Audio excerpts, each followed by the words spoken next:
آتی ہے؟ اس کو قرآن سے محبت کب آئے گی جو عشاء بھی نہیں پڑھ کر کے سویا ہے؟ آپ نے کبھی فکر کی؟ کوئی ٹیم بنائی کہ چلو میں گھر گھر جاتا ہوں، جو نماز نہیں پڑھتے ہیں ان کو دعوت دیتا ہوں، میں دیوبندیوں کو اپنے سے بہتر نہیں کہتا، جماعتیوں کو اپنے سے بہتر نہیں کہتا، لیکن ان کے کام دیکھ کر آپ تعجب کرو گے یار یہ اتنی تعداد بڑھتی کیوں جا رہی ہے؟ وہ تمہاری مسجد میں آتے ہیں، بولے والے لوگوں کے پاس آتے ہیں، ان کو سمجھاتے ہیں آؤ میں تم کو نماز سکھاتا ہوں، لیکن آپ کے درد جو دل میں ہے کہ میرا بچہ نمازی ہو، آپ تو اپنے بچے کو لگا دیتے ہو، لے جاتا ہے، لیکن بعد میں وہ واپس رہتا۔ یہی کام اگر آپ نے کیا ہوتا کہ آپ خود فجر میں اٹھے ہوتے، اپنے ساتھ اپنے بچے کی انگلی پکڑی ہوتی اور چل میں مسجد جاتا ہوں تجھے بھی مسجد جانا ہے، وہ بچہ نمازی ہوتا، جو نمازی ہوگا اس کو درد ہوگا کہ مجھے قرآن سیکھنا ہے۔ مسجدیں ایسے نہیں آباد ہوتے، جاہل آدمی کو کیا پتا مسجد میں بیٹھنے کا ثواب کیا ہے، اس نے کیا بات کرنا؟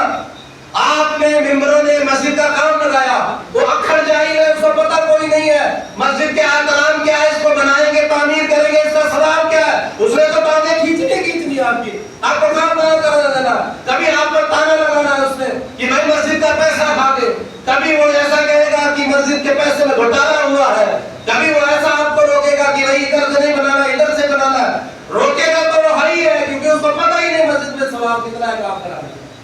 جو مسجد میں کام کرتا ہے، مسجد میں گھر میں مسجد بناتا ہے، اللہ تعالیٰ جنت میں اس کا مکان بناتا ہے۔ جو مسجد میں نگرانی کرتا ہے، اللہ تعالیٰ جنت میں اس کو نگران بناتا ہے مسجدوں کا۔ اگر مسجد کی کوئی صدر بن جاتا ہے، اللہ تعالیٰ جنت میں بھی اس کو مسجد کا صدر بنا کے رکھتا ہے۔ اگر کوئی مؤذن بنتا ہے، اللہ تعالیٰ اسے اپنا مؤذن اور اس کی گردن قیامت کے لیے لمبی کر دیتا ہے، خود سے پہچانا جائے گا یہ اذان پڑھنے والا تھا۔ لیکن اس کو بتائے گا کون، اس کو پڑھائے گا کون؟ ایک عالم نے پڑھانا تھا، وہ آپ نے رکھا ہی نہیں۔ برا یہ سچائی ہے، برا تو نہیں بول رہا، آپ کے اوپر کوئی تہمت تو نہیں لگا کے جا رہا ہوں، میں پہلے معافی مانگ رہا ہوں بھائی معاف کر دینا ادھر ہی، کیونکہ پھر آپ سے ملنا ہے کل اور یہاں بڑی بڑی بات کر کے چلا جاؤں، کل آپ ادھر پکڑ لو حافظ صاحب آپ نے یہ بولا تھا، یہ تو ایسے الزام لگا دیا۔ الزام نہیں، اگر یہ حقیقت ہے تو اہل بستی ہمیں سن رہے ہیں، جو گھروں میں آپ بھی سن رہے ہو اور جو یہاں ہو آپ بھی ہمیں سن رہے ہو، میں آپ سے مؤدبانہ گزارش کرتا ہوں اللہ کے واسطے مسجدوں کا احترام سمجھو۔ اب جو میں نے بات کہی ہے کہ یہ روکتے ہیں، اللہ تعالیٰ قرآن میں ارشاد فرماتا ہے وَمَنْ أَظْلَمُ مِمَّنْ مَنَعَ مَسَاجِدَ اللَّهِ۔ حافظ صاحب گواہ ہے اس بات کے، اللہ کا کلام کہتا ہے، صاف صاف کہتا ہے، اس سے بڑا کوئی ظالم ہی نہیں ہے جو مسجدوں میں رکاوٹیں ڈالے۔ مسجد کو تنخواہ نہ دینا امام کے لیے یہ مسجد میں رکاوٹ ہے، یہ ظالم کہلائے گا۔ تو کتاب بکوا تو نہیں بتا رہا، ایسا ہی ہے نا، امام کو رکھا جائے جس نے مسجد چلانی ہے، اگر اس کی امداد نہ کی گئی اس نے دین کو نقصان پہنچایا اور اس کا نام ظالموں میں شمار ہوگا۔ مسجد کی دیکھ ریکھ کرنے والا تفسیر صراط الجنان ابھی اٹھا کر کے دیکھ لو، میں اس میں آپ کو پڑھ کے اور دکھا سکتا ہوں، ابھی میں ممبر سے اتروں گا بعد میں، آپ پہلے گریبان پکڑ لینا جو آپ نے جملے کہے وہ مجھے دکھاؤ، میں یہاں پر دکھا کر کے جاؤں گا۔ تفسیر صراط الجنان کہتی ہے مسجد کی دیکھ ریکھ کرنے والے جو کام کر رہے ہیں ان کو کسی طرح روکنا یا کام کرنے میں خلل ڈالنے والے کے اوپر قرآن فتویٰ لگاتا ہے، یہ اس سے بڑا ظالم ہی کوئی نہیں۔ مجھے بتاؤ، اب تو وہ اپنی جہالت کے بنا پر ظالم بن گیا، مگر ظالم بنانا کہاں سے پیدا ہوا؟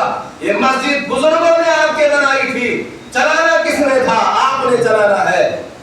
آج ہزاروں لاکھوں روپے برباد ہو گئے، کروڑوں کی زمینیں چلی گئیں، اربوں خربوں کا نقصان ہوا ہے بھارت کے اندر۔ حضرت ایک دن حساب بھی دکھا رہے تھے، کئی 100 کروڑ ارب روپیہ خراب ہوا ہے، خرچ ہوا ہے، برباد ہوا ہے انڈیا کا، کہاں گیا؟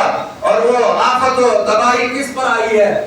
میں نے سروے کیا ہوا ہے، آپ کی پالی سے لے کے اور لیانی شنالی برسوں کے علاقے، پالی بیچ میں آتا ہے، وہاں تو نہیں کہہ سکتا ہوں، یہاں پر 99% مسلمانوں کی تباہی ہوئی ہے، ان کی زمینیں گئی ہیں، ان کے مکانات گئے۔ تم نے کبھی فکر کیا کہ یہ ہمارے گھر ہلے کیسے؟ فکر کیا یہ ہماری زمینیں اپنی جگہوں سے ہلی کیسے؟ آپ نے اللہ کے گھروں کو ویران کیا. اللہ تعالیٰ نے تمہیں کہا دیکھ لو میں نے صرف تمہارے گھر ہلائے ہیں, ابھی تمہاری جانیں نہیں ہلائی ہے. اگر یقین نہیں آتا ہے تو پڑوسی ملک کو دیکھ لو, 1500 جنازے ایک ساتھ پڑھائے گئے. وہ چاہے تو کچھ بھی کر سکتا ہے, وہ چاہے تو ہمیں چٹی کی طرح مسل سکتا ہے. یہ اس کی مہربانی ہے, یہ اس نے ہمیں مہلت دے رکھی ہے. یہ اس کی مہربانی ہے کہ اس نے ہمیں موقع دے رکھا ہے کہ ابھی بھی سدھر جاؤ, ابھی بھی ہوشیار ہو جاؤ. ارے بعض تو ایسے بھی غریب لوگ بچے ہیں نا, یہ عذاب ان کی مجبوری نہیں کہہ سکتے. عذاب آتا ہے تو جو نیک ہوتا ہے اس پر بھی آتا ہے. وہ یہ نہیں ہوتا ہے جس کا گھر ٹوٹ گیا وہی بے نمازی, جس کی زمین کھسک گئی وہی نماز مسجد سے دور. ایسا نہیں ہے. اللہ کا جب عذاب آتا ہے تو نمازی صاحب بھی جاتے ہیں, قاری صاحب بھی جاتے ہیں, مولوی صاحب بھی جائیں گے, مفتی صاحب بھی جائیں گے. جب اللہ کی پکڑ ہوگی عذاب آئے گا, عذاب کسی کو بخشتا نہیں ہے. عذاب آئے گا تو سب کو ایک ساتھ لے کر جائے گا. اپنا ہوگا ہو بھی جائے گا, پرایا ہوگا ہو بھی جائے گا. اللہ کا عذاب ہر کسی پر آئے گا. جب آئے گا جس علاقے پہ آئے گا اس علاقے کی تباہی ہو جائے گی. مجھے کچھ لوگوں نے بتایا ہے کہ اس سے پہلے بھی بارشیں ہوئی ہیں, ہماری اتنی عمریں ہو گئی, ہم نے اس طرح کے مناظر, خوفناک منظر ہم نے نہیں دیکھے. لوگوں نے یہ خود بتایا ہے, کیونکہ ہم اپنی ٹیم کے ساتھ جب نکلے تھے باہر سروے کی خاطر اور گھروں میں گئے لوگوں کے, تو لوگوں نے بتایا بھائی ایسے منظر ہم نے نہیں دیکھے, اتنی عمریں ہو گئی ہیں. مجھے بتاؤ اگر ایسے زلزلے, ایسے زمینیں کھسکنے لگی, یہ پہاڑ اپنے جگہ چھوڑنے لگے, کہاں ٹھکانا ہوگا, کہاں بسر ہوگا؟ آج بھی موقع ہے, اگر توبہ کر لی جائے اور اللہ کی بارگاہ میں گڑ گڑا کر کے معافی مانگ لی جائے تو آج بھی کچھ بہتری ہو سکتی ہے, آج بھی کوئی سدھار ہو سکتا ہے. ہم محتاج ہو گئے ہیں, ہم محتاجی کی علامت ظاہر کرتے ہیں. ہم نے گروپ بنائے ہوئے ہیں, لوگوں سے مدد مانگ رہے ہیں کہ آپ جہاں کہیں بھی بیٹھے ہو ہماری مدد کرو, تاکہ ان مستحق لوگوں تک ہم پہنچ کر کے ان کی کچھ امداد کر سکیں. آپ کو پتا ہے ایسی نوبت آئی کیسے ہے؟ ہماری ناکامیوں کی وجہ سے, ہماری بے برکتیوں کی وجہ سے, ہماری بے دینی کی وجہ سے, ہماری جہالت کی وجہ سے, ہماری مسجد سے دوری کی وجہ سے. ورنہ جس علاقے میں 5 وقت جماعت کی نماز ہو, قرآن کی تلاوتیں ہو, ایسے زلزلے اس علاقوں میں کب تصویر لائیں گے؟ یہ تو اللہ تعالیٰ دکھانے آتا ہے. دیکھو آپ مت پڑھو نماز میں, آپ کو کیسے برباد کر دو. اللہ کے نبی نے فرمایا وہ گھر کھنڈر ہے, وہ گھر کھنڈر ہے, ویران ہے, جس کے اندر قرآن کی تلاوت نہ ہو, وہ غیر آباد ہے. وہ گھر ہی آباد نہیں ہے جس میں اللہ کا ذکر نہ ہو, اس کے رسول کا ذکر نہ ہو. یہاں تو پتہ کوئی نہیں, ڈھول تماشے سے موقع نہیں ملتا. ایسا ہی ہے شادیاں ہوتی ہیں نا, وہ تو ایک دن خوشی منانی ہے, مناؤ نا ٹوٹنے پہ گھر اب خوشی.